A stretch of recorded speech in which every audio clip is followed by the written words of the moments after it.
Ya, terima kasih kita sudah bergabung lagi di kelas. Malam minggu, sudah 5 kali malam minggu kita sama-sama barengan belajar setiap malam, belajar epistemologi eh, dengan tema-tema pengantar. Nah, khusus malam ini saya nggak punya moderator karena biasanya kami kerja barengan, tapi kebetulan karena saya lagi ada di Malang, sementara teman-teman moderator biasanya ada di Kalimantan bersama dengan saya, jadi kali ini saya sendiri, mereka nggak bisa gabung untuk malam ini. Saya langsung aja uh, buka untuk kelas pada malam hari ini. Kita akan belajar tentang satu tema lagi di epistemologi. Setelah sebelumnya kita belajar tentang pengantar epistemologi, belajar Socrates, Plato, Aristoteles, kemudian kita belajar Thomas Aquinas. Minggu ini kita akan belajar satu filsuf yang namanya René Descartes.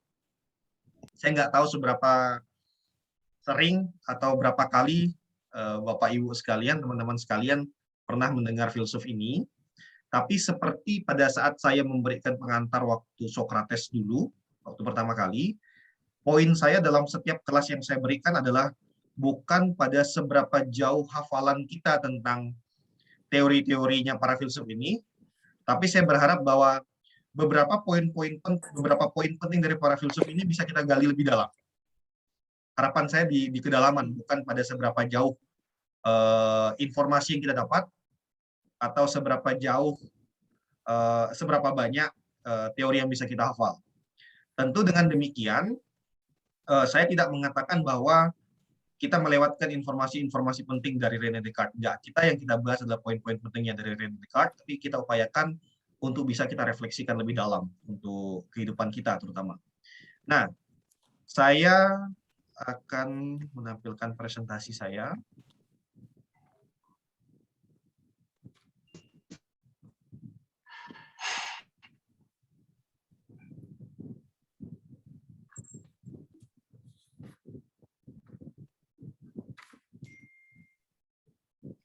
René Descartes. Jadi kita akan berbicara tentang René Descartes. Saya mengambil presentasi saya kali ini dari tulisan yang pernah saya buat, saya lupa tahun berapa. Mayoritas presentasi dari tulisan yang pernah saya buat itu. Nanti akan saya sharekan tulisannya ke kita di grup. Pertanyaan saya sederhana di tulisan itu. Nanti akan saya jelaskan maksud dari pertanyaan ini. Konsep epistemologi René Descartes itu apakah bersifat personal atau universal? Atau dengan kata lain, konsep pengetahuan yang René Descartes bangun itu apakah cenderung berkarakter sangat personal sekali, artinya kebenaran menjadi milik saya sendiri, atau universal, kebenaran itu bisa direngkuh, bisa dipegang, bisa dicapai oleh semua orang, universal. Itu pertanyaan saya, itu gugatan saya di awal pembelajaran kita tentang epistemologi René Descartes. Kita mulai.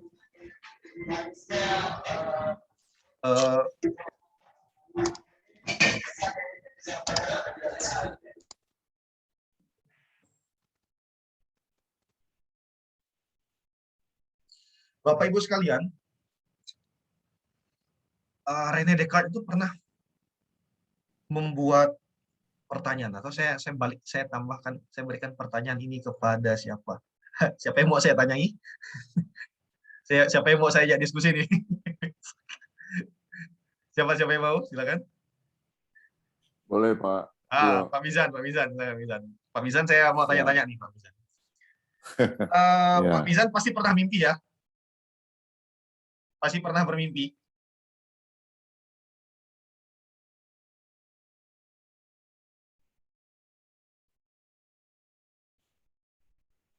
Sorry. Pak Mizan pasti pernah bermimpi, Pak ya?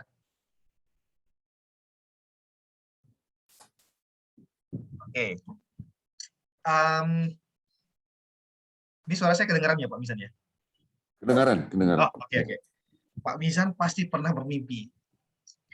Rasa-rasanya ketika Pak Mizan mimpi itu, Apakah Ya. rasa-rasanya itu kayak real, Pak?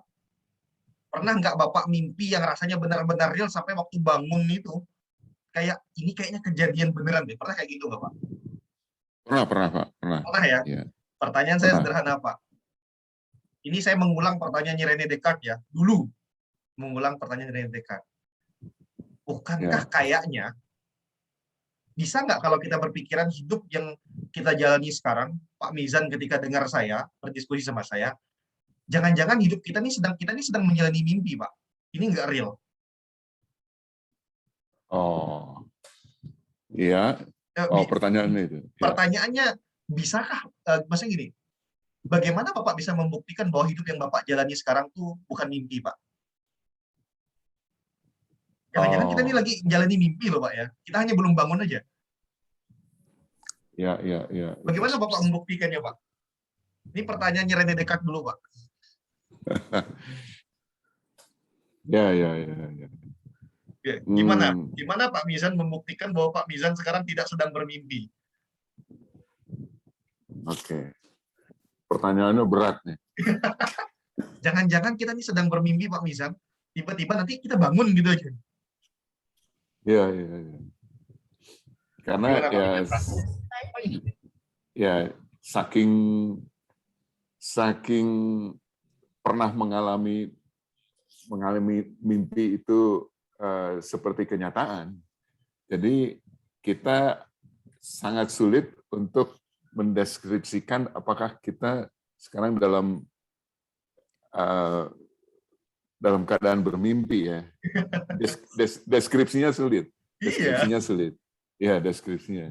Cuman Karena, setelah disadari apakah pembuktian hmm, bahwa sekarang kita tidak sedang bermimpi. ya, Kalau sementara jawaban saya adalah karena kita pernah mengalami mimpi, jadi kita bisa membuktikan antara mimpi dan bukan mimpi. oke. Gitu. Tapi kalau kita tidak pernah bermimpi, Kita nggak pernah tahu. kita nggak pernah tahu. Ya, gitu. Istilah Iya. jawaban sementara gitu. Ya. Thank you, Pak Mizan. Saya kira kalau Ya. saya tanya ke peserta lain juga jawabannya kemungkinan besar akan sama. Karena kita pernah Oh. mengalami mimpi. Kemungkinan besar saya asumsikan jawaban kita sama lah. Saya asumsikan Oke. seperti itu. Tapi memang menarik nih. Menarik melihat bagaimana René Descartes itu membangun gagasan filosofisnya yang sangat besar. Nanti saya Oh. akan ceritakan seberapa besar gagasan filosofisnya itu. Dia bangun dari pertanyaan tentang bagaimana orang bermimpi dan tidak bermimpi. Apa yang Oh. membedakan saat ini kita bermimpi atau saat ini kita tidak bermimpi? Jangan-jangan Hmm. sebenarnya surga itu adalah momen kita hidup dan sekarang kita sedang mimpi, Pak.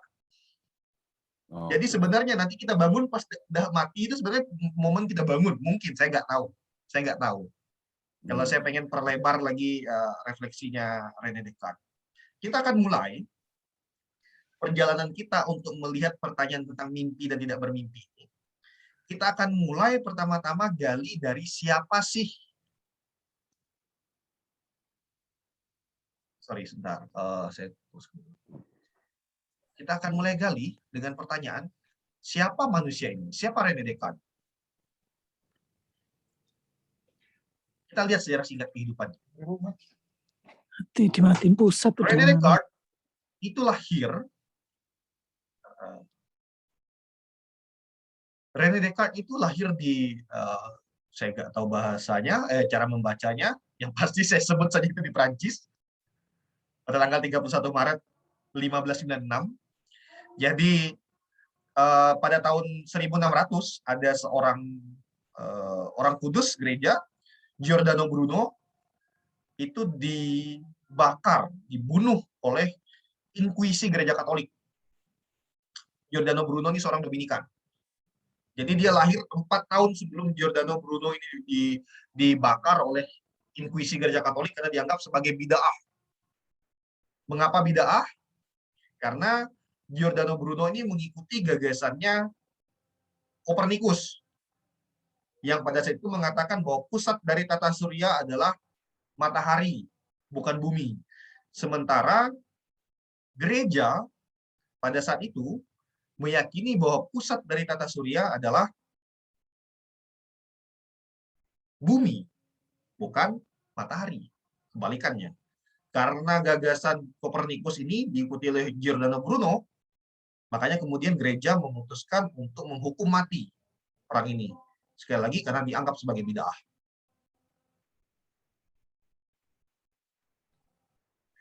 René Descartes, dia lahir pada tanggal 31 Maret 1596 ini. Dia ini anak orang kaya lah istilahnya. Dia kelompok borjuis, dia hidup karena dengan cukup mewah karena bapaknya seorang pengacara, jadi berduit lah, hidup nyaman. Dia mau sekolah yang bukan bagus pun bisa, René Descartes. Nah, sejak kecil René Descartes itu diperkenalkan pada ilmu-ilmu humaniora oleh keluarganya. Dia usia 10 sampai 18 tahun, René Descartes belajar di La Fleche, sebuah sekolah terkenal. Kalau saya salah menyebutkan bahasa Prancis untuk istilah-istilah ini, saya minta maaf karena saya tidak terlalu mengerti penyebutan untuk atau pelafalan dari bahasa Prancis. Jadi dia belajar di sekolah terkenal di Eropa, dikelola oleh seorang imam Jesuit. Di sekolah itu dia belajar banyak hal. René Descartes orang pintar. Dia suka dengan ilmu matematika dan geometri. Nah, namun demikian, setelah dia menyelesaikan studinya, setelah dia belajar banyak, menyelesaikan studinya, dia kemudian mulai meragukan banyak hal. Ada kontradiksi, ada perdebatan di kepalanya tentang ilmu yang dia pelajari di sekolah dengan mungkin ilmu yang dia pelajari lewat gereja. Nanti saya jelaskan konteksnya. Antara tahun 1629 antara tahun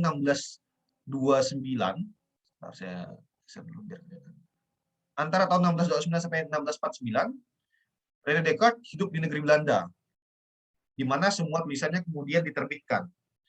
Pada tahun 1622, dia menyelesaikan buku astronomi yang berjudul Treatise of the World, yang menerapkan metode matematisnya ini informatif.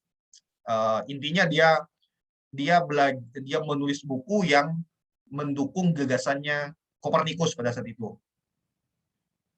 Nah, 3 tahun setelah ketakutan René Descartes atas terhukumnya Galileo, jadi setelah Giordano Bruno, kemudian pada tahun 1642 Galileo Galilei kemudian dihukum mati itu. 3 tahun setelah kematian Galileo Galilei, baru kemudian René Descartes mempublikasikan bukunya yang yang terkenal, Discourse on Method, yang tetap menjadi karya klasik dalam bidang filsafat sampai saat ini, sangat terkenal buku itu. Lalu 10 tahun kemudian dia mempublikasikan bukunya Meditation of the First Philosophy. Maaf untuk typo-typo tulisan ini, nanti akan saya perbaiki. Dan Meditation on First Philosophy ini kemudian menjadi buku pegangan untuk mempelajari pemikirannya René Descartes sampai sekarang. Dan buku ini kemudian pada saat itu dijadikan sebagai buku terlarang oleh institusi gereja Katolik pada saat itu. Nah, dia meninggal 1965 karena pneumonia. Ini sejarah singkat sejarah singkat kehidupannya René Descartes. Sekarang saya mengajak Bapak Ibu sekalian, teman-teman sekalian, untuk melihat konteks kehidupan René Descartes. Itu tadi sejarah kehidupan biografi yang sangat singkat sekali, yang kalau Bapak Ibu penasaran silakan cari di Google, ada banyak di sana. Tapi saya ingin mengajak kita untuk melihat konteks kehidupannya. Kalau kita tahu konteks kehidupannya pada saat itu, kita akan dengan mudah memahami mengapa René Descartes berpikir seperti itu dan bukan berpikir dengan cara yang lain. Jadi sekali lagi, saya terbiasa, kalau Bapak Ibu ingat bagaimana saya berbagi gagasan tentang Socrates, saya mau menjelaskan konteks kehidupannya dulu supaya kita mengerti mengapa dia berpikir seperti itu. Nah, untuk René Descartes ini, saya akan jelaskan konteks kehidupannya sehingga dia bisa berpikir seperti itu pada saat itu. Ya, kita mulai. Nah, ketika René Descartes hidup, lahir, kemudian dewasa dan meninggal, René Descartes itu hidup pada zaman Renaissance, zaman kelahiran kembali. Jadi abad klasik, kemudian juga abad pertengahan, abad awal, abad pertengahan, lalu kemudian lanjut dengan zaman kelahiran kembali, Renaissance. Jadi dari abad pertengahan itu diisi oleh para teolog dan para filsuf yang berbicara tentang Tuhan. Ya, pada saat abad pertengahan itu para filsuf itu berbicara tentang Tuhan, semua konsep-konsep filsafat itu selalu berbicara tentang metafisika, berbicara tentang persoalan ketuhanan pada saat itu. Lalu kemudian bergantilah ke zaman yang namanya Renaissance, di mana orang-orang kembali untuk belajar budaya. Pada saat zaman abad pertengahan, orang-orang sibuk untuk belajar tentang teologi, belajar tentang Tuhan, sehingga pada saat itu ada yang namanya krisis pemikiran abad ke-8. Mengapa disebut dengan abad ke-8? Karena abad pertengahan, zaman pertengahan disebut sebagai abad ke-8. Mengapa? Karena pada saat itu sains itu tidak berkembang dengan baik. Ilmu pengetahuan tidak berkembang dengan baik pada saat itu. Tapi jangan diterjemahkan bahwa pada saat abad pertengahan tidak ada ilmu pengetahuan atau sains yang tumbuh, ya, ada, tetapi tidak berkembang dengan baik. Ilmu pengetahuan, sumber-sumber ilmu pengetahuan pada saat itu didominasi.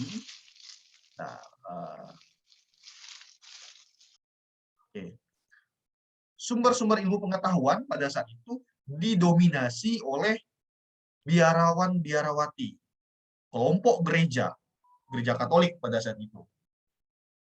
Sangat kental dikuasai oleh gereja Katolik, sehingga kemudian konsep-konsep filsafat yang berkembang juga adalah konsep-konsep filsafat yang mendukung ajaran-ajaran teologi pada saat itu. Akibatnya ketika ada wabah penyakit, anggaplah kayak COVID-19 sekarang. Kalau COVID-19 ini terjadi pada saat abad pertengahan, tidak banyak orang yang mencari obatnya, tidak banyak orang yang mencari vaksinnya, tapi banyak orang pergi berdoa. Pada saat itu, ini gambaran sederhananya lah. Pada saat abad pertengahan atau abad ke-8 itu, ketika ada wabah penyakit, orang tidak mencari obat, orang tidak mencari vaksin kalau ada wabah, tapi orang pergi berdoa. Itu gambaran sederhananya. Yang ingin saya katakan adalah pada zaman itu benar-benar sains ilmu pengetahuan itu tidak berkembang dengan baik. Tidak berkembang dengan baik. Orang banyak diajar, direcoki dengan konsep-konsep teologi, konsep-konsep metafisika, konsep-konsep filsafat klasik. Pada dasarnya seperti itu. Nah, René Descartes lahir pada zaman Renaissance, di mana orang sudah muak dengan konsep-konsep teologi, konsep-konsep metafisika yang tidak menyelamatkan nyawa orang. Tidak menyelamatkan manusia dari wabah penyakit, tidak menyelamatkan manusia dari krisis ekonomi, krisis politik, dan krisis saintifik. Hal yang sifatnya saintifik. Orang-orang muak, sehingga orang kembali untuk belajar budaya, kembali untuk mencintai dirinya sebagai manusia, yang sebelumnya manusia berlomba-lomba untuk mencintai hal yang transendental, mencintai Tuhan, tapi karena gagal dalam tanda kutip pada saat itu, di mana ada banyak yang saya tuliskan di sini, krisis dan lain-lain itu, orang kemudian kembali belajar tentang manusia, kembali mencintai dirinya sebagai manusia, makanya manusia mulai belajar tentang kebudayaan, seni, belajar tentang ilmu pengetahuan. Nah, René Descartes sekali lagi lahir dan hidup pada masa transisi seperti itu. Tetapi dia nanti, saya akan beritahukan, dia membangun sebuah fondasi pemikiran yang kemudian melahirkan satu fase dalam kehidupan manusia yang disebut dengan modernitas. Lahir dari René Descartes. Kita akan lihat bagaimana itu lahir dari dia. Nah, karya filsafat René Descartes juga bisa dipahami dalam bingkai konteks pemikiran pada masanya, yaitu pertentangan antara pemikiran skolastik dengan keilmuannya Galileo Galilei dan Copernicus, seperti yang saya bilang tadi.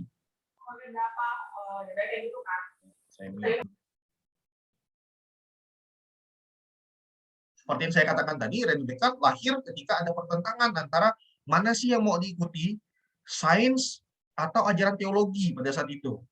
Ajaran teologi mengatakan bahwa bumi lah pusat tata surya, sementara sains mengatakan matahari lah pusat tata surya. Mana yang mau diikuti? Itu hanya contoh kecil. Ada banyak perdebatan tentang mengikuti hal yang saintifik atau mengikuti hal yang diajarkan oleh iman pada saat itu. Nah, René Descartes hidup dalam momen perdebatan seperti itu. Konteksnya. Konteks berikutnya juga adalah René Descartes adalah seorang pencinta matematika. Dia sangat cerdas dalam bidang ilmu matematika seperti saya katakan tadi. Ini konteks kehidupan René Descartes yang harus kita pahami dengan baik untuk memahami mengapa kemudian pemikirannya lahir. Next, kita mulai masuk ke ajarannya, yaitu kesangsian metodis René Descartes. Kita mulai masuk ke ajarannya. Semenjak masa 3 guru besar filsafat atau 3 soko guru filsafat, yaitu Socrates, Plato, Aristoteles, hingga masa sebelum René Descartes, corak perkembangan ilmu pengetahuan saat itu benar-benar bertumbuh pada prinsip ketuhanan, yang saya katakan, theos. Sangat bisa dimengerti karena perkembangan gereja sendiri dimulai pada abad kedua, jadi setelah kematian Yesus, kemudian juga di Korintus itu gereja lahir pada saat itu.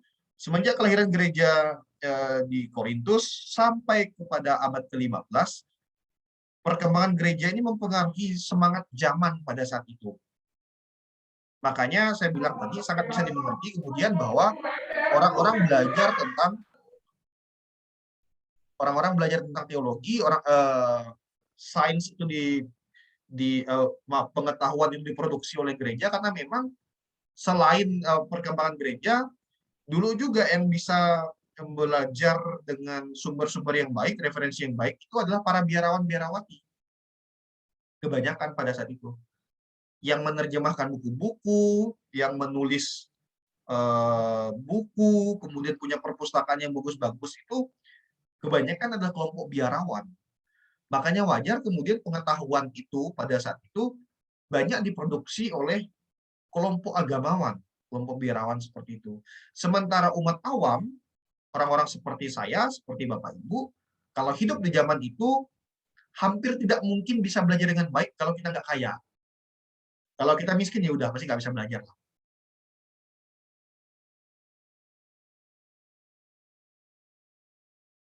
Nah, perumusan kebenaran yang sangat sentralistik semacam ini, sangat rentan terhadap banyak hal.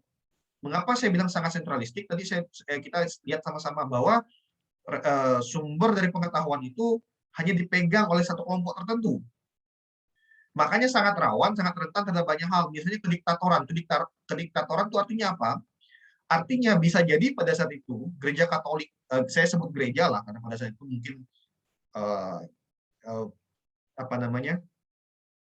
skismanya Katolik dengan Protestan pada saat itu mungkin belum besar pada saat itu. Sangat rentan sekali bahwa gereja Katolik kemudian mendominasi ajaran-ajaran sehingga kalau ada orang di luar dari ajaran gereja Katolik itu bisa dihukum mati. Sudah banyak contohnya, ada Giordano Bruno, ada Galileo Galilei. Kediktatoran pengetahuan semacam ini sangat mungkin terjadi, sangat rentan terjadi kalau kebenaran itu sifatnya sentralistik, dikontrol oleh satu kelompok tertentu. Yang kedua juga sangat rentan terhadap namanya pemalsuan kebenaran. Pemalsuan kebenaran itu artinya bahwa mungkin ada satu pengetahuan, ada satu kebenaran yang diketahui oleh kelompok itu, tetapi kalau dianggap merugikan komunitas, dianggap merugikan kelompok, pengetahuan itu kemudian dipalsukan, dimodifikasi sedemikian rupa sehingga orang-orang mendapat kebenaran yang sudah punya wajah berbeda. Bisa jadi juga kebenaran yang sentralistik itu membuat orang-orang yang memiliki atau yang mengetahui kebenaran itu menjadi sangat diskriminatif. Diskriminatif artinya apa? Karena orang lain tidak tahu, dia kemudian berperilaku diskriminatif terhadap orang yang tidak tahu itu. Inilah rentannya kalau pengetahuan itu hanya dipegang secara tersentral oleh kelompok tertentu. Makanya penting yang namanya sekarang itu keterbukaan akses terhadap pengetahuan, diseminasi pengetahuan itu sangat penting. Kenapa? Menghindari yang namanya konsep kebenaran yang sangat sentralistik seperti ini. Nah, sesuai dengan semangat Renaissance, René Descartes kemudian mengajukan sebuah gagasan yang di kemudian hari menjadi dasar bagi modernisme. Gagasan ini oleh para pengikutnya, oleh para filsuf setelah René Descartes, disebut dengan rasionalisme. Nah, bagaimana rasionalisme lahir? Gagasan ini secara epistemologis dimulai dari sebuah keraguan, dari sebuah kesangsian, atau nanti orang sebut dengan skeptisisme. Kita lihat. René Descartes adalah filosof pertama yang meletakkan kesadaran sebagai dasar pemikiran filosofis. Mengapa saya bisa bilang seperti itu? Karena tadi lihat di konteks yang saya katakan tadi. Sebelum René Descartes, dasar dari pemikiran filosofis itu yang ya theos, ketuhanan. Pada saat abad pertengahan, dasar atau fondasi dari konsep-konsep filosofis itu ya tentang Tuhan, bukan tentang manusia. Ketika saya berbicara bahwa ada yang namanya kesadaran, di situ saya berbicara tentang manusia dengan rasionalitasnya. Itu yang saya maksud. Makanya René Descartes adalah kemudian menjadi filsuf pertama yang meletakkan kesadaran atau rasionalitas manusia sebagai dasar pemikiran filosofis. Cara berpikirnya yang seperti inilah yang menempatkan René Descartes itu sebagai bapak filsafat modern. Mengapa? Karena kita sama-sama tahu modernitas itu lahir dari manusia yang berpikir. Mungkin Bapak Ibu sekalian menganggap bahwa bukannya normal bahwa manusia itu berpikir. Bukannya normal bahwa manusia itu memiliki inovasi. Bukannya normal kalau manusia itu kreatif. Ntar dulu, itu kehidupan kita sekarang. Dulu, pada zamannya René Descartes, sangat sulit bagi manusia itu untuk berinovasi. Saya sudah bicarakan konteksnya tadi, sangat sulit. Bisa jadi inovasinya itu bertentangan dengan ajaran-ajaran iman. Bisa jadi. Nah, René Descartes ini kemudian membangun fondasi bahwa filsafat harus dibangun dari kesadaran. Bukan harus, filsafat lahir dari kesadaran. Filsafat lahir dari manusia yang berpikir. Mengapa bisa demikian? Nah, René Descartes ini memunculkan metode yang sungguh-sungguh baru pada saat itu untuk menggumuli ilmu pengetahuan. Berbeda dengan metode yang biasa digunakan pada masa skolastik. Sangat berbeda. Metode René Descartes ini disebut juga dengan metode namanya kesangsian metodis. Kesangsian atau keraguan metodis. Metode ini mungkin bagi kita sekarang sangat biasa, tapi pada saat itu, ini adalah gebrakan besar dalam dunia ilmu pengetahuan. Gebrakan besar dalam konsep-konsep filsafat. Gebrakan besar dalam perjalanan sejarah pemikiran manusia pada saat itu. Lewat metodenya ini, René Descartes ingin menemukan sebuah fundamen yang kokoh, yang tak tergoyahkan, untuk menjadi dasar bagi pemikiran filosofis dan pengetahuan lainnya. Bagaimana dia memulai? Bagaimana dia memulai gagasan ini? René Descartes memulai dengan sebuah keraguan atas segala sesuatu yang bersifat material. Dia ragu apakah laptop yang kalau saya posisi René Descartes pada saat itu saya ragu apakah laptop ini beneran real, apakah Pak Mizan itu real, apakah sekitar saya ini real. Mengapa? Karena nggak bisa dipungkiri, indera kita tuh kerap kali menipu. René Descartes bilang indera tuh kerap kali menipu. Coba kalau kita lihat ke langit. Langit itu warna biru muda kalau kita lihat dari bawah pas cuaca cerah. Tapi kalau kita ke sana, langit itu nggak berwarna biru muda. Tapi indera kita kemudian mengatakan langit warnanya biru muda. Pelangi itu Mejiku Hibiniu. Saya bilang. Indera kita mengatakan seperti itu. Tapi sebenarnya nggak berwarna itu juga. Indera sangat bisa menipu. René Descartes itu mengambil contoh dari tulisannya Plato.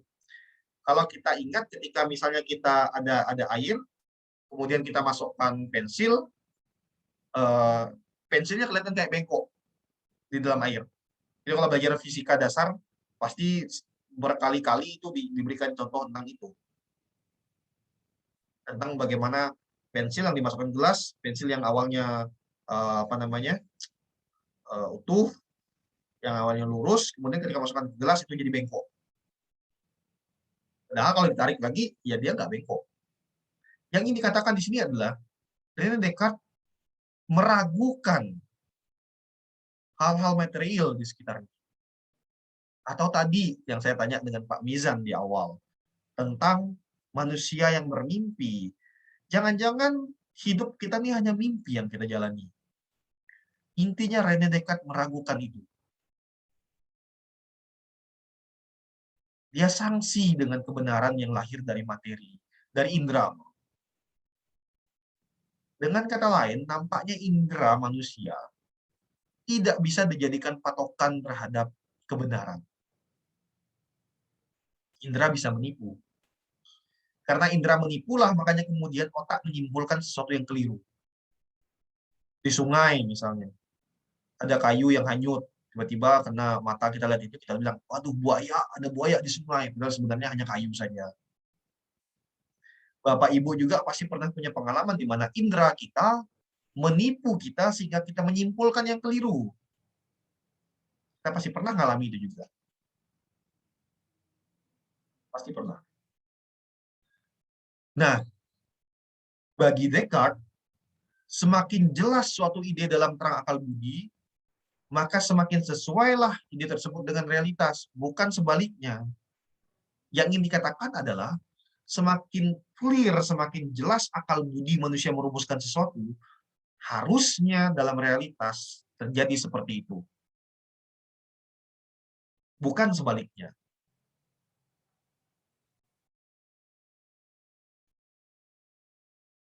Dalam permenungannya tentang kesangsian ini, René Descartes itu semakin menyadari bahwa semakin dia meragukan sesuatu, entah sesuatu itu benar atau tidak, justru dia sadar bahwa dia semakin ada. Ini maksudnya, Bapak Ibu. Ini perlu tenang untuk memikirkan bagaimana René Descartes menyimpulkan ini. Semakin saya ragu apakah saya ada, saya ragu apakah meja ada, saya ragu apakah kursi ini ada, saya ragu apakah Zoom meeting ini ada, saya ragu apakah orang tua saya ragu apakah motor yang ada di pinggir jalan itu ada. Kita meragukan segala sesuatu. Semakin kita meragukan sesuatu, semakin kita sadar bahwa kita yang meragukan itu tidak bisa kita ragukan. Saya ulangi lagi, semakin kita meragukan sesuatu, kita berpikir, saya ragu tubuh Trio ini real, saya ragu Trio ini sedang ngajar, saya nggak yakin Trio ini sedang ngajar, saya sangsi bahwa Trio ini mengajar, saya sangsi bahwa Trio sedang memberikan kelas lewat Zoom. Semakin saya ragu, tapi saya semakin menyimpulkan bahwa yang ada cuma satu-satu yang ada, satu-satu yang benar adalah saya yang sedang meragukan segala sesuatu itu, Bapak Ibu. Saya sangsi kebenaran bisa dihasilkan lewat diskusi, saya sangsi kebenaran bisa dihasilkan lewat tanya jawab dan lain-lain. Pada titik tertinggi dari keraguan itu saya sadar bahwa satu-satunya yang tidak bisa dibantah adalah adanya saya yang sedang meragukan segala sesuatu itu. Artinya René Descartes pengen bilang bahwa yang real sebenarnya adalah saya yang sedang meragukan sesuatu. Atau dengan kata lain, yang real sebenarnya adalah manusia yang sedang berpikir. Karena meragukan itu kan berpikir, Bapak Ibu. Yang lain itu adalah kebohongan. Yang lain itu adalah tidak benar. Yang lain itu pantas untuk diragukan. Satu-satunya yang tidak bisa diragukan adalah bahwa saya sedang berpikir. Saya sedang meragukan segala sesuatu.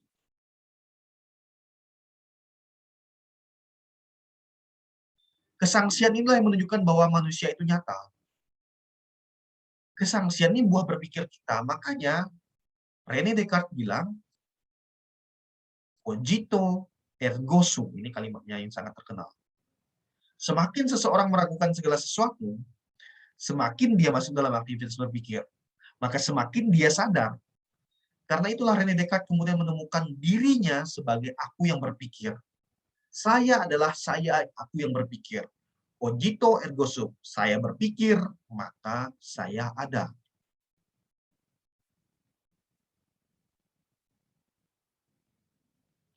Saya berpikir, maka saya ada. Singkatnya,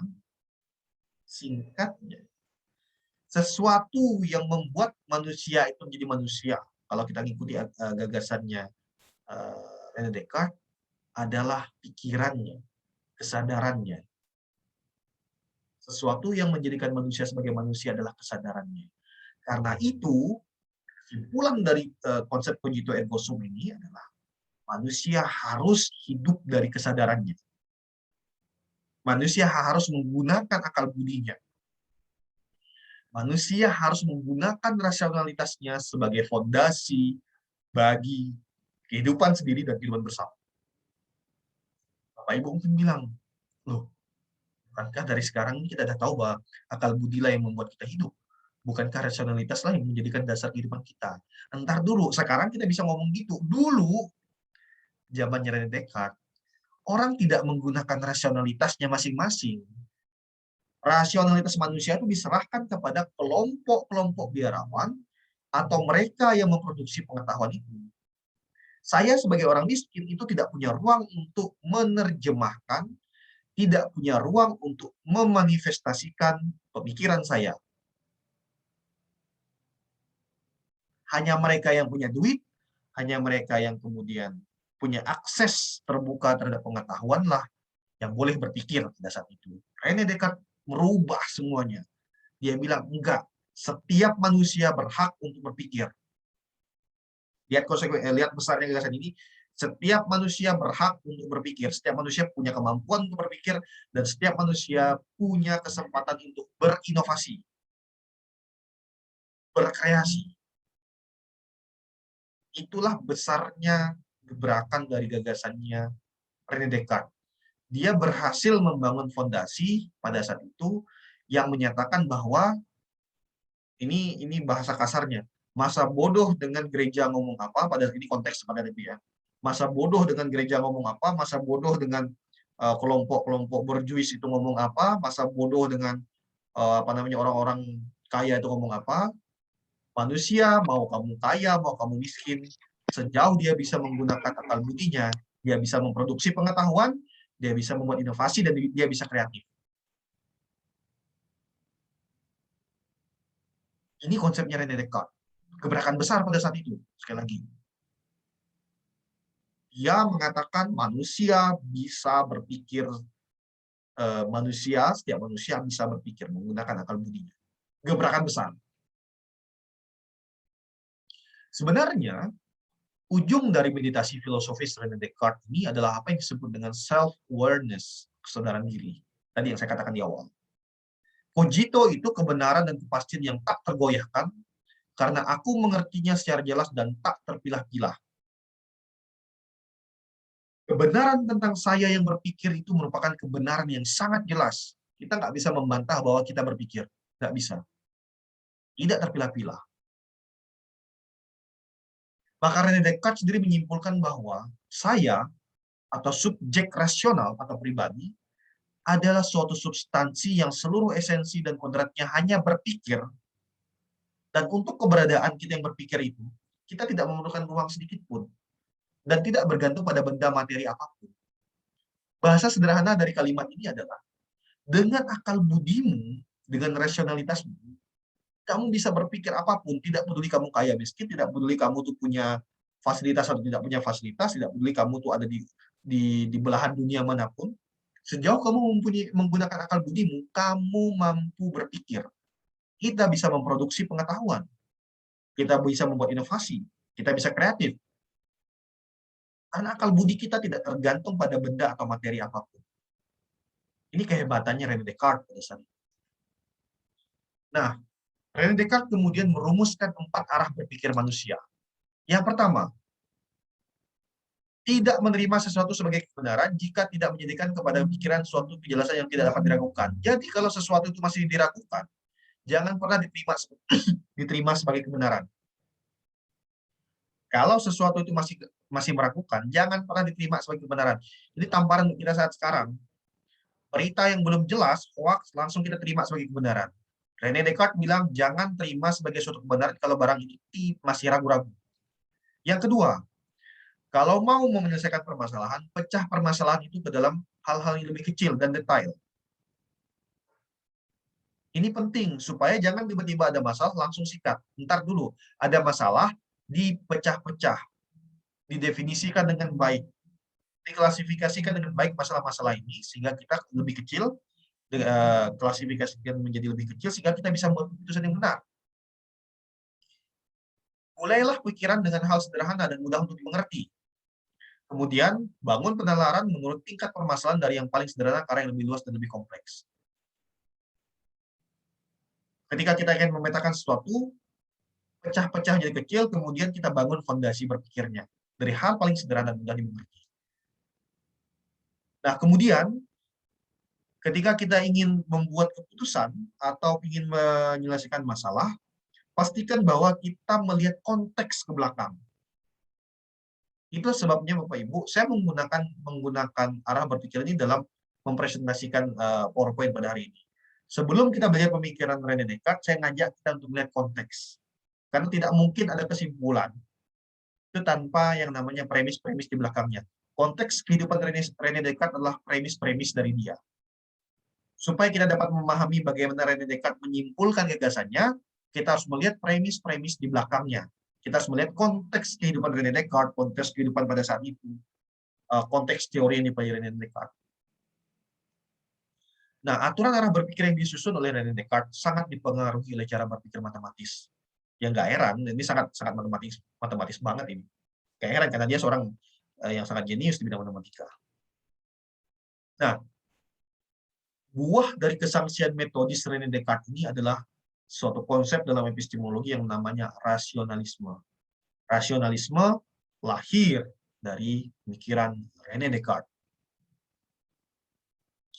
Inti dari paham rasionalisme adalah bahwa hanya dengan prosedur tertentu dari akal budi saja, manusia dapat sampai pada pengetahuan yang sejati. Jadi rasionalisme itu adalah dengan menggunakan logika yang ada di dalam akal budi, logika yang ada di akal budi, teori-teori logika dalam akal budi, manusia dapat sampai pada kebenaran yang sejati. Kalau manusia tidak menggunakan logika dengan baik, dia tidak akan bisa sampai kepada kebenaran yang sejati. Jadi dari pemahamannya itu unsur yang penting, yaitu dalam berpikir itu ada prosedur. Dalam berpikir ada namanya unsur prosedur dan ada juga yang namanya akal budi yang kemudian membuat prosedur itu bisa dijalankan dengan baik. Prosedur mengandaikan logika dan akal budi mengandaikan dasar utama dari pengetahuan. Kaum rasionalis meyakini bahwa akal budilah yang melahirkan pengetahuan manusia. Sekali lagi, kaum rasionalis itu sangat mengagung-agungkan peran akal budi, logika-logika deduktif di akal budi itu yang kemudian melahirkan pengetahuan. Karena itu, mereka sangat menafikan peran pengalaman indrawi. Bagi mereka pengalaman indrawi itu nggak seberapa penting lah. Tidak seberapa penting sebagai dasar untuk melahirkan pengetahuannya. Itu maksudnya. Bagi kaum rasionalis, pengalaman indrawi tidak memiliki peran apapun dalam menciptakan pengetahuan. Akal budi sudah memiliki kapasitas yang lebih dari cukup untuk menciptakan pengetahuan. Lebih dari cukup, saya katakan. Rasionalisme menyatakan bahwa akal budi bersifat universal dalam diri manusia. Karena itu, pikiran yang merupakan buah dari akal budi manusia merupakan elemen terpenting dari sifat alami manusia. Pemikiran merupakan alat satu-satunya dari kepastian pengetahuan. Akal merupakan satu-satunya alat yang baik dan benar dalam menentukan apa yang baik dan benar secara moral dalam masyarakat. Singkatnya sederhananya dari bacaan ini, rasionalisme lahir dari buah kesangsian metodisnya René Descartes, kemudian kelompok rasionalis itu menekankan pentingnya peran akal budi dalam merumuskan pengetahuan. Logika deduktif dalam akal budi manusia, itulah yang menjadi dasar bagi pengetahuan kemudian dirumuskan dan dipraktikkan dalam keseharian. Nah, sekarang saya mau menjawab pertanyaan di awal dalam PowerPoint saya tadi. Tadi kita lihat bahwa René Descartes mengatakan pengetahuan sejati dibangun dari kesadaran manusia, dari aku yang berpikir. Cogito ergo sum, saya berpikir maka saya ada. Dengan demikian, bukankah kemudian kebenaran pengetahuan itu sifatnya sangat personal? Artinya apa? Ya kan saya berpikir, artinya apa yang dirumuskan oleh akal budi saya itu yang akan saya anggap sebagai kebenaran.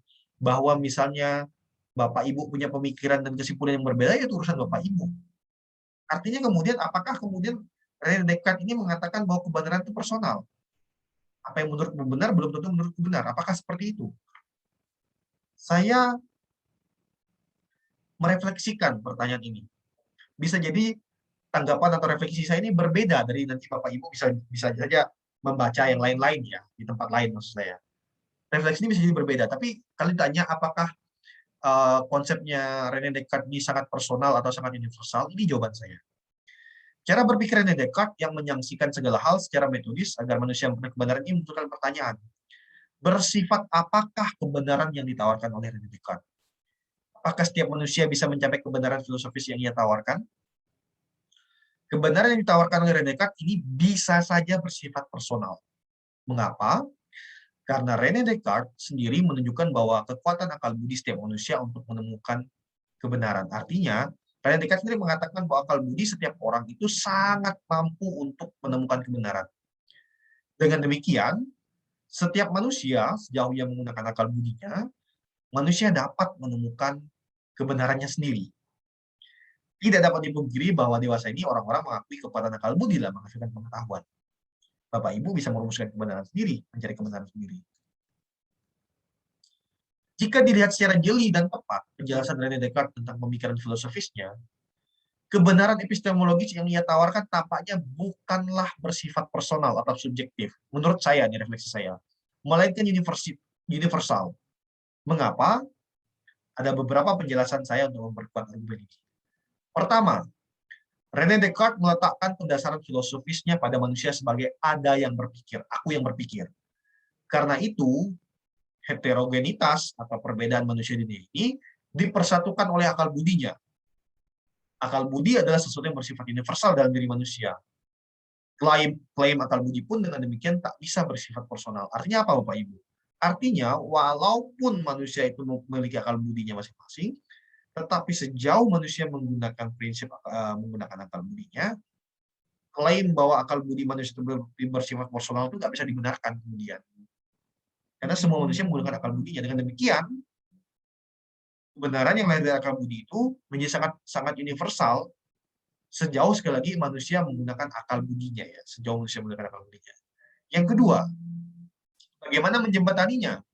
René Descartes menawarkan kesaksian menulis sebagai jembatan yang menyatukan secara berpikir manusia dari berbagai aspek dan latar belakang pengetahuan.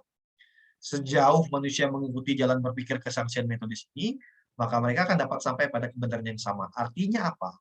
Artinya, walaupun kita berbeda individunya, berbeda, kita sangat berbeda dan sangat personal sekali, tapi sejauh kita menggunakan alur logika yang sama dengan bukti empiris yang sama, sekali lagi kita alur logika yang sama, bukti empiris sama, tentu kita akan dapat sampai pada kesimpulan yang sama. Karena apa? Kita menggunakan metode yang sama dan akal budi kita masing-masing. Nah, bagaimana jika kemudian hari manusia menemukan jalan berpikir yang logis dan sistematis, namun membawa manusia pada situasi yang hancur dan buruk karena kepentingan berbagai kelompok? Artinya bisa jadi juga pengetahuan itu bisa menghancurkan manusia ya, itu sangat banyak contohnya. Penemuan-penemuan manusia itu yang merusak manusia sendiri. René Descartes mengatakan bahwa dia mempersiapkan aturan moral yang menjamin bahwa ketika manusia merumuskan pengetahuan, merumuskan kebenaran, ia tidak akan merusak tata hidup bersama. Bapak Ibu sekalian, itu penjelasan sederhana saya tentang pemikiran René Descartes. Mungkin sangat umum, tapi saya berharap bahwa kita bisa merefleksikan banyak hal dari pemikiran filsuf satu ini. Ini referensi-referensi saya, silakan nanti saya akan sharekan info. Terima kasih, itu dari saya. Kalau ada pertanyaan, saya persilakan. Raise hand langsung atau tanya di grup, tanya di chat silakan.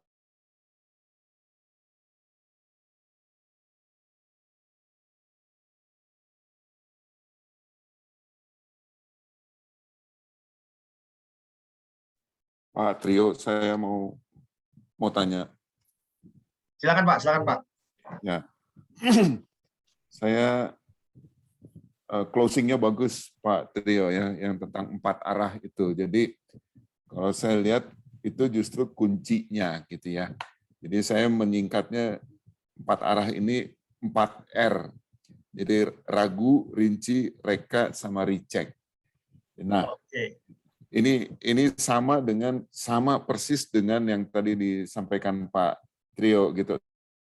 Pak, sangat matematis.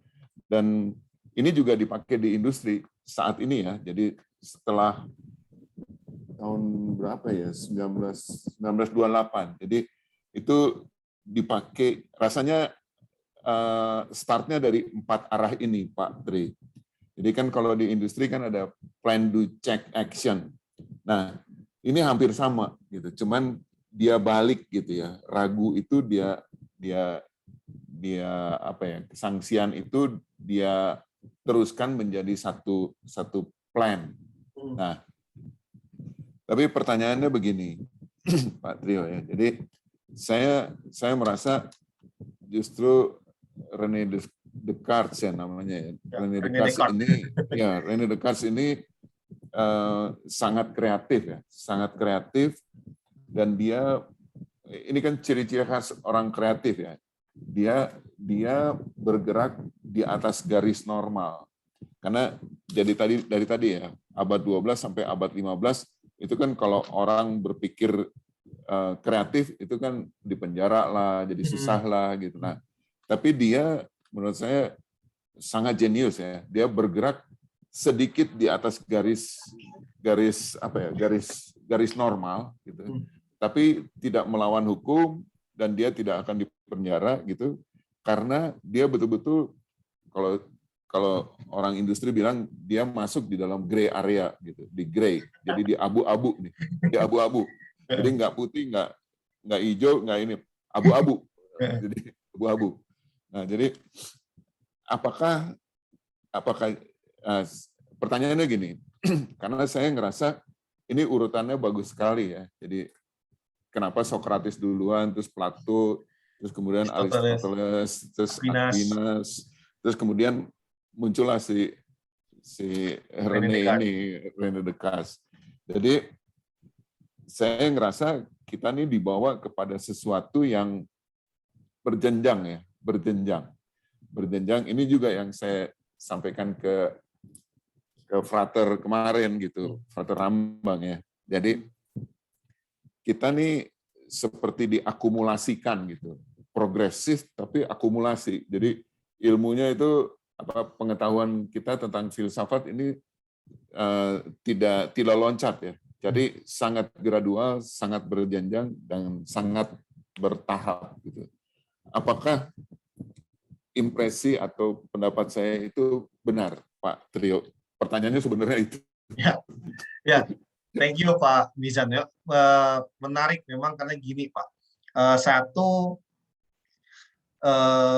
konsep modernitas yang ditawarkan oleh René Descartes ini kemudian cara berpikir modern yang ditawarkan oleh René Descartes ini kemudian menjadi fondasi untuk banyak hal sebenarnya. Beruntung kemudian Pak Mizan menemukannya dalam dunia industri. Dalam artian, wah ini ternyata ada kok bibit-bibitnya di dunia industri nih, konsep-konsep kayak gini.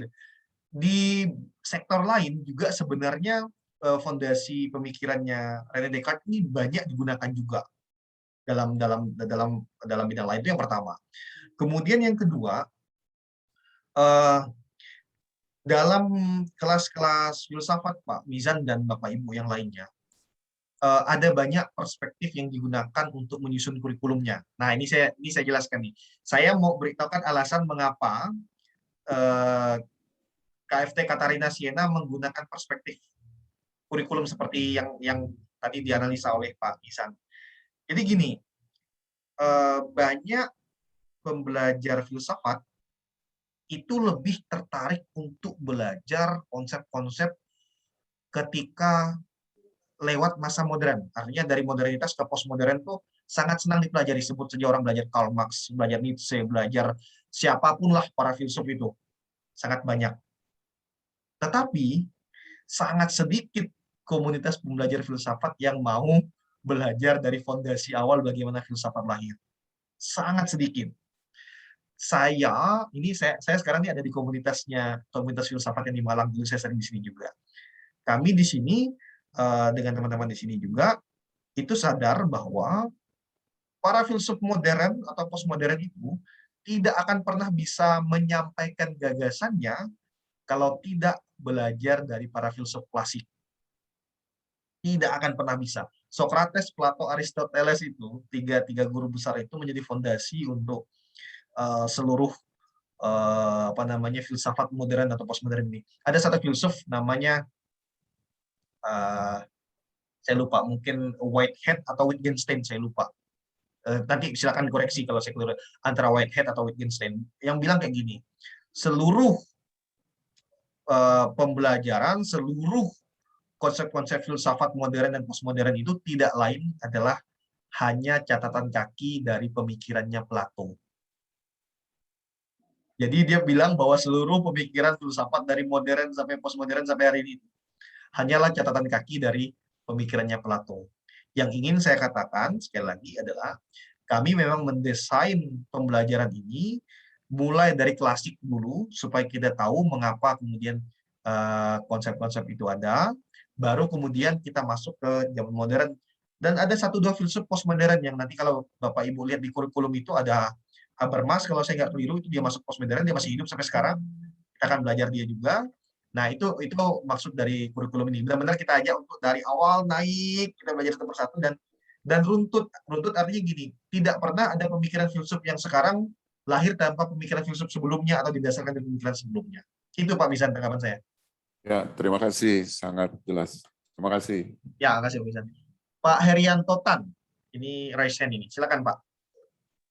Iya, Pak Trio, terima kasih buat sharingnya. Yang saya mau tanya, satu, apakah ada kelemahan atau kritik terhadap pemikirannya René Descartes? Ya. Itu nomor satu. Ya. Terus nomor dua, setelah René Descartes itu kan banyak sekali pemikiran yang mencoba saling melengkapi atau bahkan mempertentangkan pemikirannya René Descartes ya, seperti lahirnya empirisisme, terus idealisme, positivisme, ya kan, pragmatisme dan lain sebagainya semuanya. Nah, dari berkembangnya itu, apakah pemikirannya René Descartes menjadi tidak valid lagi gitu loh? Artinya pemikiran yang lebih baru, yang lebih disempurnakan itu menjadi yang lebih valid untuk diaplikasikan seperti itu. Itu yang kedua. Terus yang ketiga, dalam aplikasinya sehari-hari, Pak Trio sendiri bagaimana mengkafling-kaflingkan pemikiran-pemikiran filsuf-filsuf ini di dalam penerapannya sehari-hari. Itu aja, terima kasih. Ini menarik nih. Ya, makasih pertanyaannya Pak Herianto. Sebenarnya 3 pertanyaan ini tidak akan saya pisahkan jawabannya karena sebenarnya dia pertanyaan satu kesatuan yang saling terkait. Untuk pertanyaan kedua, mengapa pemikiran-pemikiran besar empirisme kemudian sebutlah isme-isme yang lain setelah rasionalisme itu lahir, sebenarnya mereka lahir karena tentu ada kritik terhadap rasionalisme, itu yang pertama. Kritik ataupun ke pengembangan atau apapun lah sebetulnya. Intinya ada yang kurang dari rasionalisme, makanya kemudian lahirlah isme-isme yang lainnya itu setelah itu yang kita pahami awal dulu ya, supaya kita satu cara pikir. Artinya pemikiran-pemikiran lain lahir karena ada kekurangan dari rasionalisme. Pertanyaan pertama tadi adalah apa yang kurang dari rasionalisme? Apa yang kurang dari rasionalisme? Kalau ditanya ke saya tentang apa yang kurang dari rasionalisme, saya akan menjawab bahwa sisi rasionalisme ini kemudian menyebabkan munculnya paham yang lain. Sisi yang kurang dari rasionalisme itu kemudian adalah ada banyak hal dari inovasi manusia. Ini sekali lagi ketika saya katakan ada yang kurang itu bukan berarti bahwa saya ingin membantah bahwa kemudian rasionalisme jatuh ya, tidak. Tapi yang ingin saya katakan bahwa kedua paham ini kemudian menjadi kayak rivalitasnya MU sama Man City atau Madrid dengan Barcelona nih. Dia sampai sekarang itu saling kuat argumentasinya. Satu merasa mengalahkan yang lain merasa mengalahkan yang satunya. lahirnya empirisme adalah salah satu catatan minusnya dari rasionalisme. Rasionalisme sangat berpedoman pada penalaran logika. Sementara dalam perjalanan ilmu pengetahuan, ditemukan bahwa penemuan-penemuan besar, penemuan-penemuan keseharian, itu lahir dari manusia yang berpegangan pada data-data empiris. Data-data empiris. Contoh,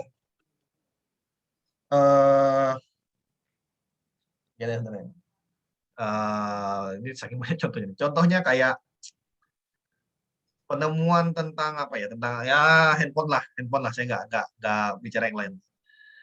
Penemuan tentang handphone itu tidak akan temuan tentang handphone sebagai sarana komunikasi yang cerdas sekarang tidak akan pernah ada tanpa adanya yang namanya mungkin aluminium sebagai fondasinya, kemudian juga apapun itu chip-chip di dalam handphone yang semuanya merupakan benda-benda empiris, benda-benda yang bisa disentuh, faktual, benda-benda empiris. Itulah kemudian yang menyebabkan kelompok empiris bilang, "Ntar dulu, jangan nganggap bahwa kebenaran itu lahir dari akal budi. Kebenaran itu lahir dari bukti-bukti empiris ini yang kemudian dipadukan." Dua sisi yang berbeda. Kelompok rasionalis mengatakan bahwa kebenaran itu masa bodoh dengan apakah ada benda atau tadi kalau Bapak Ibu lihat di presentasi saya tadi, kelompok rasionalis bilang tidak penting benda-benda materi. Manusia itu dengan otaknya bisa sampai pada kebenaran tanpa benda-benda materi, kata kelompok rasionalis itu, kelompoknya René Descartes. Tapi dalam perjalanan waktu kita kemudian tahu bahwa tidak pernah kan ada temuan-temuan inovasi tanpa adanya data-data empiris, tanpa adanya benda-benda lahiriah. Itu yang menyebabkan kelompok empiris lahir. Kelompok empiris bilang, adalah masa bodoh dengan kelompok rasionalis. Mereka itu terlalu banyak omong kosong. Masa menganggap kebenaran lahir dari akal budi, sementara kalau ditanya kebenaran seperti apa, mereka nggak bisa tunjukkan di depan kita. Lebih baik kita berpegang pada data-data empiris. Karena apa? Ditanya mana batu, kita bisa tunjukkan batu. Mana kursi, kita bisa tunjukkan kursi. Makanya kebenaran harus lahir dari data-data empiris seperti ini. Nah, menjawab pertanyaan Pak Herianto Tan tadi, tampaklah dengan clear bahwa pada sisi ini, rasionalisme tampaknya punya kelemahan. Terlalu kemudian menggunakan akal budinya, tapi tidak bisa berbicara banyak ketika dengan data-data di lapangan. Itu kelemahan rasionalisme. Salah satu catatan yang besar yang kemudian melahirkan empirisme ini. Salah satu catatan besar yang melahirkan empirisme ya karena kelemahannya rasionalisme. Yang ketiga, bagaimana kemudian saya, Rio, kemudian dengan berbagai macam konsep-konsep filosofis itu, kemudian saya menghidupinya dalam keseharian. Nah, saya tidak hendak mengatakan bahwa saya mampu mendamaikan begitu banyak konsep-konsep filosofis itu. Saya nggak mampu. Pada titik tertentu, Bapak Ibu sekalian, saya harus berpegangan pada satu konsep yang kokoh untuk saya. Saya ambil contoh. Ini saya nggak tahu selain Pak Mizan, apakah ada orang yang di dunia industri ya. Saya nggak tahu nih. Saya punya seorang rekan kerja, senior saya jauh. Mungkin kalau saya lihat usianya usia kayak Pak Mizan nih, kalau saya lihat senior saya jauh. Saya ini kan dosen filsafat di institusi pendidikan. Rekan kerja saya ini, dia sudah punya jam terbang sangat tinggi. Dia dulu adalah konsultan di banyak tempat, di luar negeri intinya. Baru kemudian ketika kami mendirikan universitas ini, dia bergabung bersama kami. Dia sangat teknikal, dia seorang insinyur sangat teknis banget. Lalu kemudian dia hanya berbicara tentang data, tentang fakta, sangat empiris banget. Sangat empiris banget. Sangat empiris banget. Suatu kali, ketika masa pandemi ini mulai, tahun 2020, kami ada perdebatan. Saya konteksnya kan, ini saya cerita sedikit apa-apa ya, untuk gambaran. Di Kalimantan Barat, tempat saya, itu kan sinyal internet kan nggak terlalu bagus. Anak-anak kebanyakan dari kampung-kampung pedalaman. Ketika harus kuliah online, sangat sulit bagi mereka.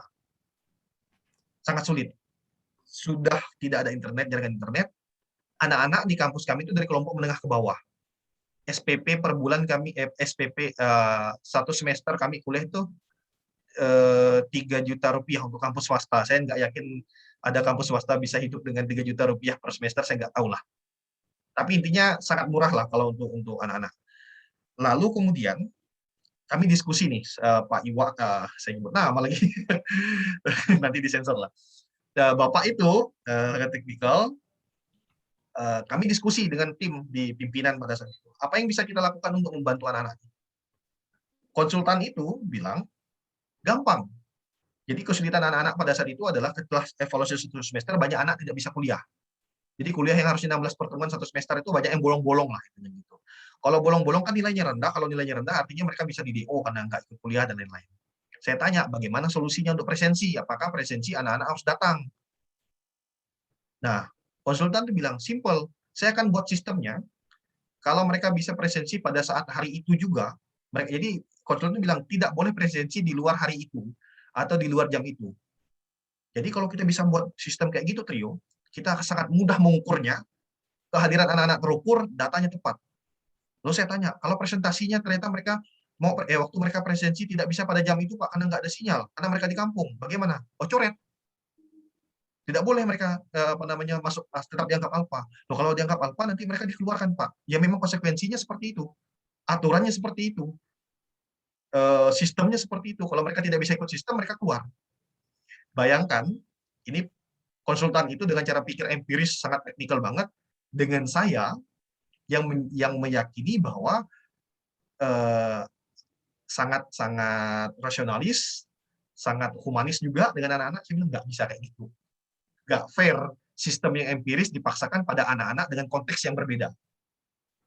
Nah, untuk menjawab pertanyaan Pak Herianto, itulah pergulatan saya yang mempelajari konsep-konsep berpikir manusia, lalu kemudian dalam keseharian, saya nggak bisa katakan bahwa hanya satu paham yang kita pakai seumur hidup kita. Nggak bisa. Dalam titik tertentu memang ada yang kita pegang. Saya bisa katakan bahwa saya berpegang dengan kemanusiaan, karena bagi saya didik anak-anak itu jadi manusia karena dasar kemanusiaan lah saya kemudian didik mereka. Tapi dalam titik tertentu tidak bisa kemudian hanya satu-satu paham itulah yang kemudian dipakai untuk fondasi. Balik ke awal, kalau dulu saya berikan pengantar filsafat, ini Bapak Ibu nggak banyak yang ikut kelas-kelas saya yang dulu ya dengan di Katrina Siena. Saya selalu bilang bahwa belajar filsafat itu bukan belajar tentang bagaimana kita tahu prinsip tertentu dan kemudian mempraktekkannya. Enggak. Bagi saya, belajar filsafat itu adalah bagaimana kita mempelajari begitu banyak konsep dan kita belajar untuk menjadi bijaksana dari konsep-konsep itu. Artinya, untuk sampai pada keputusan yang tepat itu perlu proses. Untuk sampai keputusan yang baik itu juga perlu banyak paham-paham yang kita pelajari, konsep-konsep yang kita pahami, yang kita pelajari, sehingga kita bisa buat keputusan, oke, untuk situasi ini, cara berpikir inilah yang tepat, tapi ada dasar yang tidak boleh kita langgar. Bagi saya, yang tidak boleh dilanggar adalah prinsip kemanusiaan. Bagi saya. Itu yang saya pegang sampai sekarang. Semoga menjawab, Pak Herianto Tan. Iya, terima kasih Pak Trio. Artinya pemikiran yang lebih baru tidak meniadakan pemikiran yang lebih awal begitu ya Pak? Setuju Pak. Karena ya, pemikiran yang baru itu bagi saya baik untuk upgrading, tapi sebenarnya Frater Rambang itu abang kandung saya. Frater Rambang itu abang kandung saya. Dia seorang Dominikan yang sangat belajar Thomas Aquinas. Tesis saya S1, S2, skripsi dan tesis saya itu di wilayah postmodern, modernisme dan postmodern. Filsuf yang saya pakai itu di modern dan postmodern. Abang saya Rambang itu, dia selalu berpegang pada klasik. Dia selalu mengkritik saya, jadi kami kalau ketemu tuh seringkali ngomong kritik-kritik filsafat tuh. Dia mengkritik saya karena apa? Dia bilang, Trio, kenapa kamu belajar, kenapa tesismu tentang postmodern? Kamu tahu nggak sih kalau kamu nulis postmodern itu kamu tidak pernah ada gagasan postmodern tanpa klasik. Harusnya kamu dulu nulis klasik. Dia sangat tergila-gila dengan konsep-konsep klasik. Bagi dia, udahlah, postmodern, filsuf postmodern itu nggak perlu kamu tulis skripsi tesis. Kenapa? Kalau kamu belajar filsuf klasik, itu yang lain-lain tuh bisa kamu pahami dengan baik. Nah, yang ingin saya katakan Pak Herianto Tan, memang benar bahwa tidak bisa kita mengatakan kelahiran gagasan baru itu kemudian menyebabkan gagasan klasik itu kemudian menjadi tidak relevan. Yang bisa saya katakan adalah gagasan klasik itu membangun fondasi yang sangat kuat, tetapi dia akan menjadi hidup kalau menemukan relevansinya dalam setiap zaman. Itu yang bisa saya jawab. Iya, Pak. Tapi Pak Trio, kadang-kadang kita dapati satu pemahaman atau satu pemikiran dengan pemikiran lain ini kontradiksi, di mana kita harus memilih gitu Pak. Contoh misalnya ini out of context ya, seperti determinism dengan free will gitu. Nah ini nggak bisa disinkronkan gitu loh Pak. At the end of the day, you have to choose. Iya, karena ini menjadi pondasi kita untuk membangun doktrin-doktrin di atasnya bertingkat selanjutnya gitu. Setuju, Seperti Pak. itu, Pak. Setuju. Iya. Saya sangat setuju. Makanya saya bilang tadi, memang ada yang upgrading, tapi tetap kita harus berpegangan pada satu prinsip yang kita pegang. Saya berpegangan pada prinsip humanisme. Kalau saya, kelompok determinisme akan berbicara dari perspektif dia, dan kelompok free will akan berbicara dari perspektifnya juga. Tetapi sejauh kita berpegangan pada prinsip yang menurut kita paling fundament, ada orang yang mengatakan bahwa prinsip paling mendasar adalah iman. Ada orang yang mengatakan adalah iman, ajaran gereja. It's okay sebagai fondasi, tetapi kemudian jangan menjadi sangat konservatif dengan itu. Ketika kita sangat konservatif dengan ide-ide kita tidak akan mampu berdialog dengan orang lain.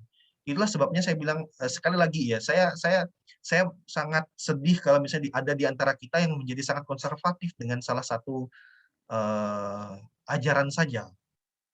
Sangat konservatif itu artinya gini, kita mengamini satu ajaran, lalu kemudian ketika ada ajaran lain, kita langsung menolak dan kemudian menghina ataupun berperilaku diskriminatif terhadap ajaran lain. Bagi saya itu sangat kekanak-kanakan. Dalam konsep epistemologi itu sangat kekanak-kanakan.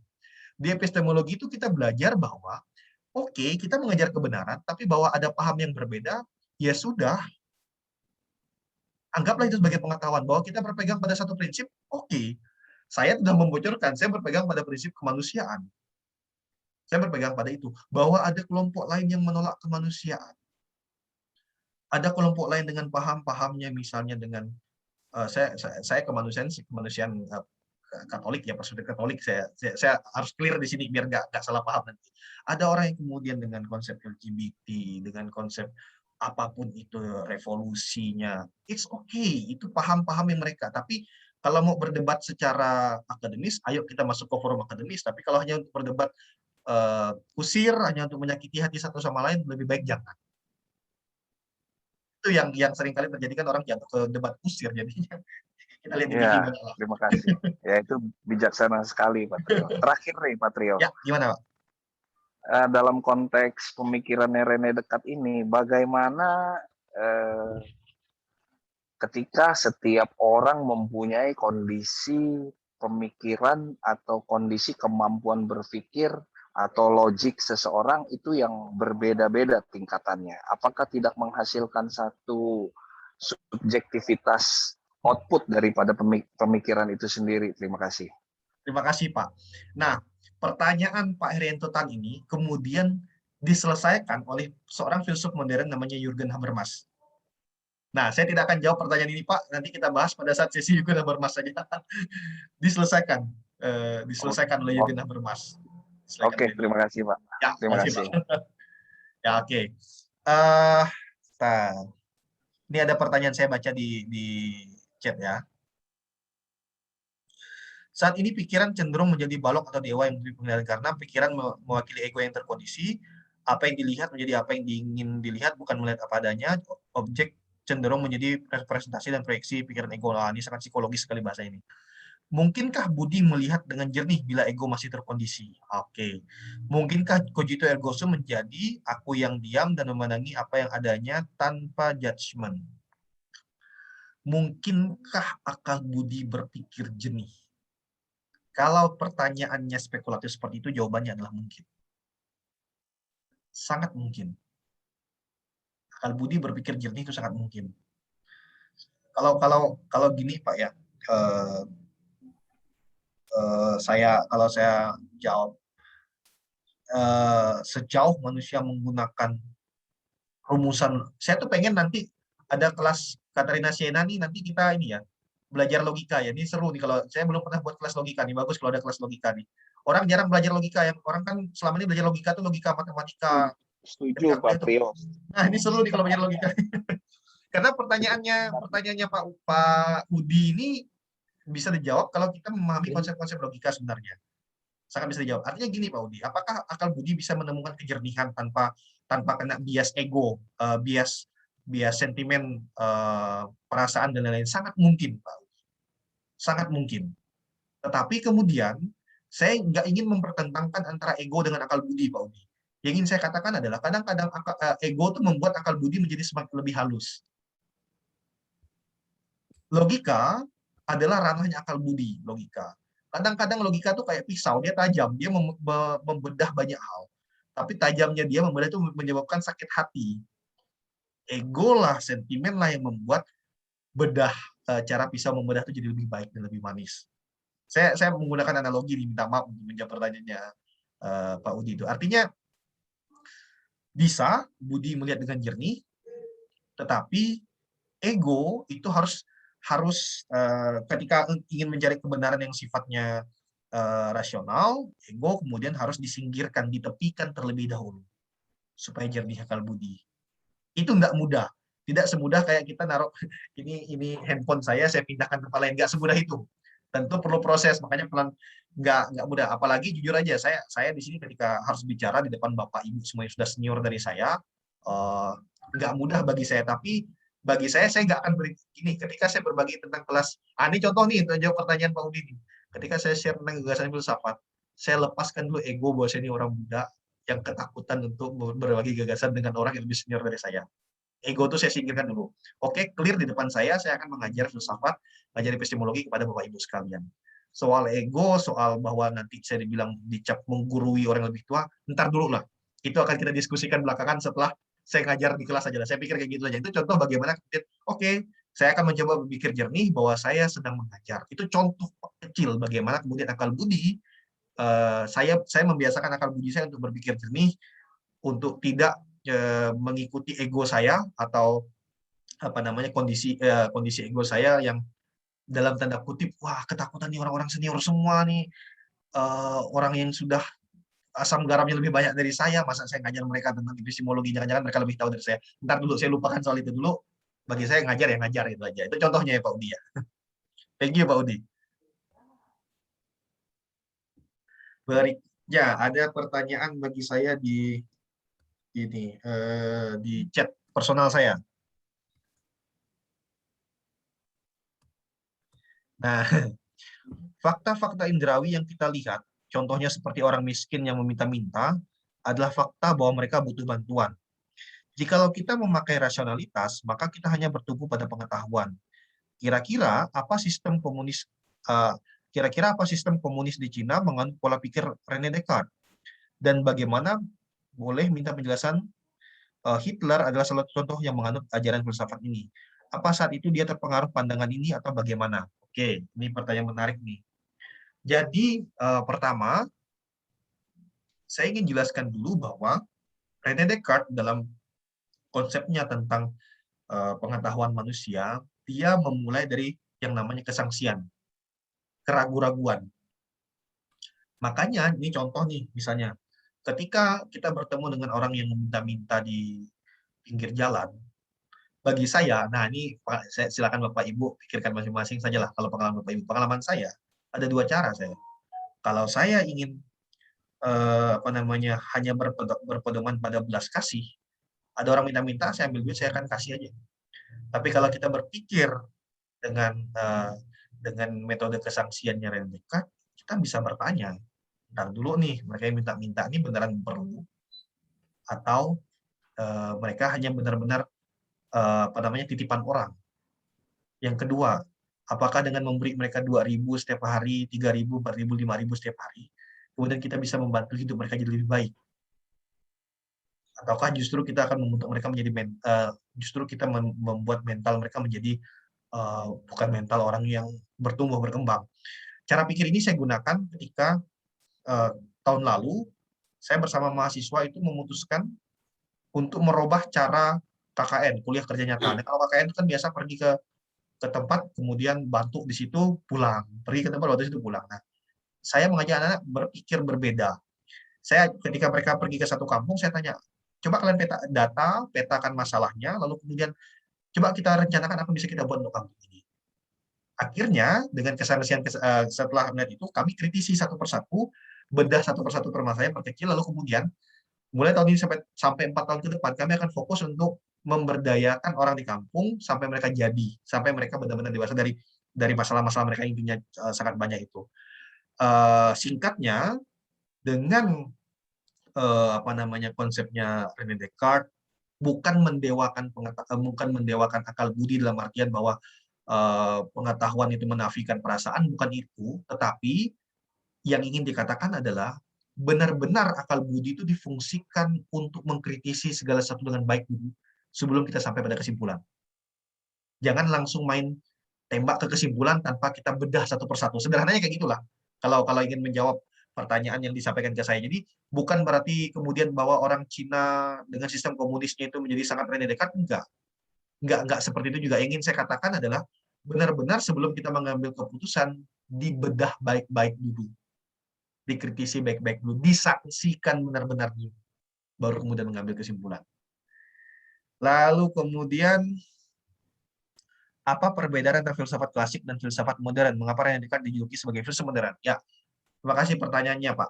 Perbedaan antara filsafat klasik dan filsafat modern tadi sudah saya katakan bahwa filsafat klasik itu sangat teosentris. Teosentris itu artinya ya seluruh pembelajaran tentang filsafat pada saat itu benar-benar hanya mengkaji atau belajar tentang bagaimana ketuhanan itu mendapat dasar filosofisnya dengan kuat. Jadi, misalnya gini, kita sama-sama tahu bahwa Tuhan itu ada. Ini saya beri contoh. Kita sama-sama tahu bahwa Tuhan itu ada. Para peserta di kelas ini sama-sama tahu bahwa Tuhan itu ada. Nah, pada masa klasik, bertahun-tahun itu, berabad-abad itu, orang hanya menulis argumen, berdebat, membuat konsep-konsep filosofis yang menjelaskan bahwa Tuhan yang ada itu bisa dipahami secara rasional. Nah, itu aja lah. Abad klasik itu hanya membahas itu. Berabad-abad itu, bayangkan. Hanya membahas, membuktikan bahwa Tuhan itu ada. Itu Thomas Aquinas, itu salah satu filsuf yang kemudian membuat 5 jalan pembuktian Tuhan. Salah satu filsuf ya. Ada banyak filsuf lain pada masa-masa klasik itu yang membuktikan Tuhan itu ada. Itu aja kerjaan mereka berabad-abad. Modernisme kemudian merubahnya. Entar dulu loh, kita nih ngomong Tuhan, tapi perut kita nih lapar. Kita ngomong Tuhan, tapi wabah penyakit itu ada di sekitar kita. Kita ngomong Tuhan, tapi hidup kita ditindas. Kenapa enggak sekarang kita ngomong tentang manusia dan membuat manusia itu bangkit? Sudahlah, Tuhan tuh udah mapan di sana, kenapa ditulis terus? Sebenarnya kayak gitu. Kalau saya di posisi pada masa transisi pada saat itu, saya bilang, Tuhan tuh di surga udah mapan, kenapa kita capek-capek nulis tentang dia? Kenapa enggak kita menulis tentang konsep hidup kita, manusia kita, lalu kemudian kita bangun hidup kita jadi lebih baik. Toh Tuhan tuh semakin kita tulis pun dia tidak akan berubah, dia Tuhan yang tetap Tuhan. Nah, itulah perbedaan Pak dari klasik ke modern, perubahan cara pikir. Pada titik tertentu manusia jenuh untuk berbicara tentang Tuhan dan dia mulai tertarik untuk berbicara tentang dirinya dan membangun kehidupannya. Itu Pak jawaban saya. Apakah ada tanggapan Pak? Terima kasih Pak Tio. Ya, terima kasih. Ada pertanyaan lagi kah? Saya cek lagi di saya cek lagi kayaknya nggak ada. Oke. Tidak ada pertanyaan lagi? Kalau tidak ada pertanyaan, seperti biasa ya kita tutup, nanti presentasi saya sharekan. Bapak Ibu, kenapa saya kesulitan untuk mengupload YouTube-nya? Karena saya selama 1 minggu ini selalu ada di perjalanan. Dari Ngabang ke Pontianak, Pontianak ke Ngabang, itu salah satu tempat di Kalimantan Barat, lalu Pontianak ke Surabaya, Surabaya ke Malang, sehingga saya jarang berada di satu tempat yang sama untuk nyalakan laptop, upload. Itu kesulitan saya, karena saya di perjalanan terus. Nanti saya harap hari besok saya ada waktu kosong seharian untuk saya upload. Nah, untuk pertemuan kedua, Bapak Ibu, pertemuan kedua itu tentang Plato. Nah, ada masalah yang tentang Plato. Jadi, kalau Bapak Ibu ingat, pada saat kelas Plato, pada saat itu, sempat terhenti sebentar karena mati lampu. Sehingga rekamannya hanya setengah. Kalau untuk Plato. Jadi saya pasti tidak akan mengupload ke YouTube untuk yang Plato. Tapi untuk Thomas Aquinas dan yang hari ini, itu pasti saya upload ke YouTube untuk kita tonton. Yang Plato karena setengah pasti nggak akan bagus untuk di YouTube. Tapi materinya sudah pernah saya kirimkan ke grup WA untuk dibaca. Saya minta maaf untuk Plato karena waktu itu di Kalimantan mati lampu sehingga setengah saja rekamannya. Minta maaf untuk itu. Ya, saya kira sudah selesai untuk pertemuan hari ini. Terima kasih banyak Bapak Ibu sekalian. Kita akan bertemu minggu depan. Saya cek minggu depan itu kita akan belajar tentang, sebentar. Saya cek ya, minggu depan kita akan belajar tentang John Locke. Nah, kita akan belajar tentang John Locke ini. Ini menarik juga John Locke. Lalu setelah itu kita akan belajar tentang Immanuel Kant di minggu depannya. Ini juga menarik. Dan terakhir Polanyi. Nanti Polanyi, ketika Michael Polanyi, saya akan berbicara juga tentang Habermas juga, karena sama-sama postmodern. Itu saja dari saya. Terima kasih banyak untuk refleksi kita hari ini, pembelajaran hari ini. Sampai ketemu minggu depan. Terima kasih. Terima kasih, Terima kasih Pak Trio. Terima kasih.